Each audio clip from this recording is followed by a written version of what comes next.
नमस्कार, मैं अंजना और आप देख रहे हैं न्यूज सर्कल। आइए बढ़ते हैं आज की बड़ी खबर की ओर। फलता में करारी हार के बाद फायर हुए अभिषेक बनर्जी, शुभेंदु अधिकारी ने भी दिया जवाब।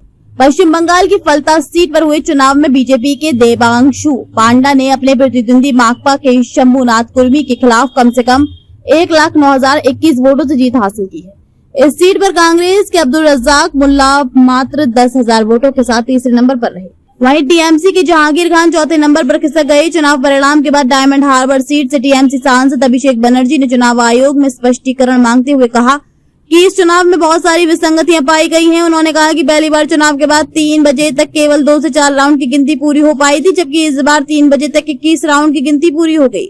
बता दें कि इस सीट पर कथित गड़बड़ियों के बाद चुनाव आयोग ने 29 अप्रैल को रीपोलिंग का ऐलान कर दिया था। यहाँ कई बूथों पर ईवीएम पर इत्र जैसी चीज छिड़कने, चुनाव चिन्ह को ढकने और बूथ कैप्चरिंग के आरोप लगे थे। इसके बाद चुनाव आयोग ने इस सीट पर दोबारा मतदान करवाने का आदेश दे दिया था।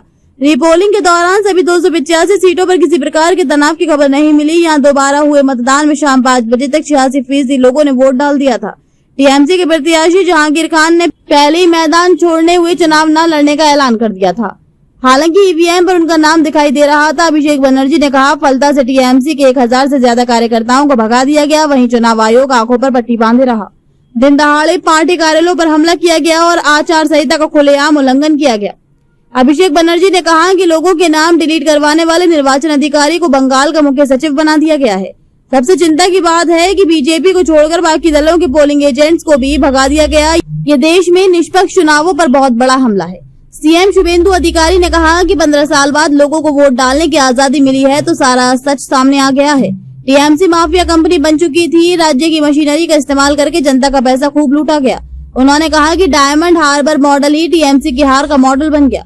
विद्यालय जीवन से ही कलात्मक अभिव्यक्ति, विचारशील स्वभाव और मिलनसार व्यक्तित्व और सामान्य के अंदर डुबकी लगाकर कुछ खास खोज लाने का कौशल पत्रकारिता के लिए अनुकूल साबित हुआ। अंकित ओझा एक दशक से डिजिटल पत्रकारिता के क्षेत्र में लगातार सक्रिय हैं। उत्तर प्रदेश के बाराबंकी के रहने वाले अंकित ओझा समाचारों की दुनिया में तथ्यों के महत्व के साथ ही संवेदनशीलता के पक्ष को साधने में निपुण हैं। पिछले 4 साल से हिंदुस्तान टाइम्स ग्रुप के लाइव हिंदुस्तान के लिए चीफ कंटेंट प्रोड्यूसर पद पर कार्य कर रहे हैं। इससे पहले टाइम्स ऑफ इंडिया और इंडियन एक्सप्रेस ग्रुप के साथ भी कार्य कर चुके हैं। अब तक के लिए बस इतना ही। फिर मिलते हैं एक ऐसे ही बड़ी खबर के साथ। तब तक के लिए नमस्कार और देखते रहिए न्यूज सर्कल। अगर आपको वीडियो पसंद आई हो तो लाइक करें व शेयर करें। ऐसे लेटेस्ट अपडेट पाने के लिए बेल आइकन प्रेस करना ना भूलें। अगर आप हमें फेसबुक या फिर इंस्टा के माध्यम से देख रहे हैं तो हमारे पेज को फॉलो जरूर करें। धन्यवाद।